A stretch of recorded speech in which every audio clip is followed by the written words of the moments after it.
ఢిల్లీ ఏఏ సమిట్ లో చంద్రబాబు పాల్గొన్నారు. లైవ్ చూద్దాం.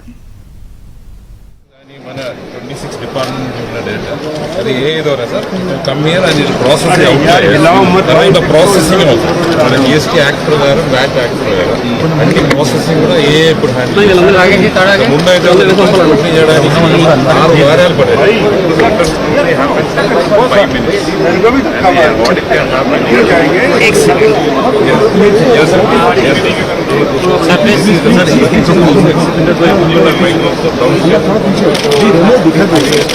Sir, DST doesn't have any you are the first person when other states are not study from DST is also looking at this option. Yes sir. Yes sir. Yes sir. You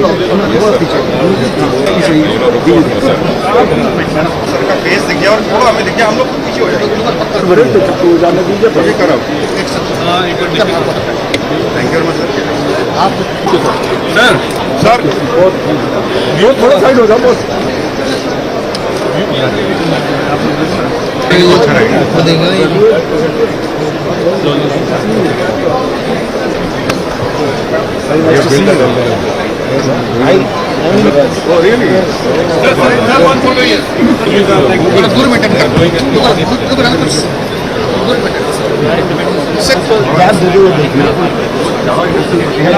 ज़्यादा अच्छा photo ही बनेगा और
ఇక ఢిల్లీలో జరుగుతున్న impact summit కు AP CM Chandrababu హాజరయ్యారు.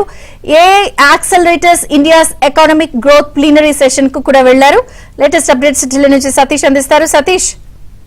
విజయ చంద్రిక, ఢిల్లీలో భారత్ మండపంలో జరిగే ప్రతిష్టాత్మకమైన ఇండియా ఏ ఇంపాక్ట్ సబ్మిట్ కు సీఎం చంద్రబాబు నాయుడు పాల్గొన్నారు. వేదిక ప్రాంగణంలో జరిగే AI accelerator India's economic growth plenary session లో అస్సాం సీఎం హేమంత్ బిశ్వ శర్మతో పాటు కేంద్ర మంత్రి జితిన్ ప్రసాద్ తో కలిసి సీఎం చంద్రబాబు నాయుడు పాల్గొన్నారు. ఇక అనంతరం ఏఐ మౌలిక సదుపాయాలు క్వాంటమ్ నైపుణ్యాభివృద్ధికి సంబంధించి సీఎం సమక్షంలో మొత్తం 7 ఒప్పందాలు చేసుకున్నట్టు కూడా ఇప్పటికే అధికారికంగా వెల్లడించడం జరిగింది. ఇక ఐబీఎం కావచ్చు, యుఎన్ఐసిసి కావచ్చు, ఐఐటి మద్రాసు, మైసూర్ తదితర సంస్థలతో కీలక ఒప్పందాలు ఆంధ్రప్రదేశ్ ప్రభుత్వం చేసుకోబోతుంది. ఇక కేంద్ర మంత్రి Ashwini Vaishnaw world economic forum CEO Borge Brende తో కలిసి కృత్రిమ మేధస్సు ద్వారా పోటీతత్వ అంశంపై రౌండ్ టేబుల్ సమావేశంలో సీఎం చంద్రబాబు నాయుడు పాల్గొనబోతున్నారు. ఆంధ్రప్రదేశ్ లో ఏ డేటా సెంటర్ ఇప్పటికే విశాఖపట్నం కేంద్రంగా ఏ డేటా సెంటర్ కి సంబంధించి కావచ్చు, అయితే విజయవాడకి సంబంధించి క్వాంటమ్ కి సంబంధించిన అంశాలు కావచ్చు, వీటన్నిటిలో కూడా ఏకి సంబంధించి ఏ విధంగా ఆంధ్రప్రదేశ్ ముందుకు వెళ్తున్నా, ఆంధ్రప్రదేశ్ లో అగ్రగామి అనేక పారిశ్రామిక సంస్థలను ఏ విధంగా నెలకొల్పుతున్న అంశం పైన కూడా సంబంధించి రాష్ట్రంలో పెట్టుబడులకు సంబంధించిన అంశం కావచ్చు, ముఖ్యంగా ఐటీ సెక్టర్ సంబంధించి ఏ రంగానికి సంబంధించిన అంశంలో ఏ విధంగా పెట్టుబడులు పెట్టొచ్చు అనే అంశాలపై కూడా వారందరికీ వివరించబోతున్నారు. మరోవైపు యునైటెడ్ కింగ్డమ్ ప్రతినిధి బృందంతో పాటు అరోంకా, అడోబో, ఆటో డిస్క్ తదితర కంపెనీల ఎండీలు అదేవిధంగా సీఈఓలతో కూడా సీఎం చంద్రబాబు నాయుడు భేటీ కాబోతున్నారు. ఉదయాన్నే ఆయన భారత్ మండపం చేరుకున్నారు. సాయంత్రం 4 గంటల వరకు కూడా వివిధ పారిశ్రామికవేత్తలకు సంబంధించి అందరితో కూడా సమావేశం కాబోతున్నారు. వివిధ సంస్థలకు సంబంధించిన సీఈఓలు అదేవిధంగా డైరెక్టర్లతో కూడా సుదీర్ఘంగా సమావేశం నిర్వహించి పలు ఎంఓయూలు కూడా కుదుర్చుకోబోతున్నారు. Vijaya Chandrika. Okay Satish, thank you. DST is also looking at this option. Yes sir. Yes sir. You know report sir. Sir का फेस दिख गया और छोड़ो हमें देखिए हम लोग पीछे हो जाएंगे thank you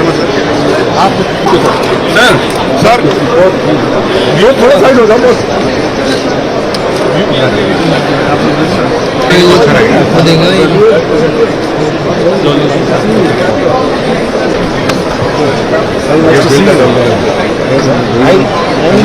really?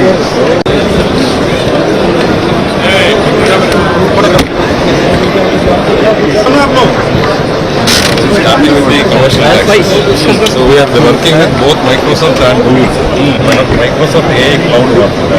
There are overall total data, sir. Now completely data. Returns and మన 26 డిపార్ట్మెంట్ ఉన్న డేటా అది ఏ ద్వారా సార్ కమ్ హియర్ అండ్ ఇది ప్రాసెస్ తర్వాత ప్రాసెసింగ్ అవుతుంది మన జిఎస్టీ యాక్ట్ ప్రకారం వ్యాట్ యాక్ట్ ప్రకారం అన్ని ప్రాసెసింగ్ కూడా ఏ ఇప్పుడు హ్యాండిల్ ముందు అయితే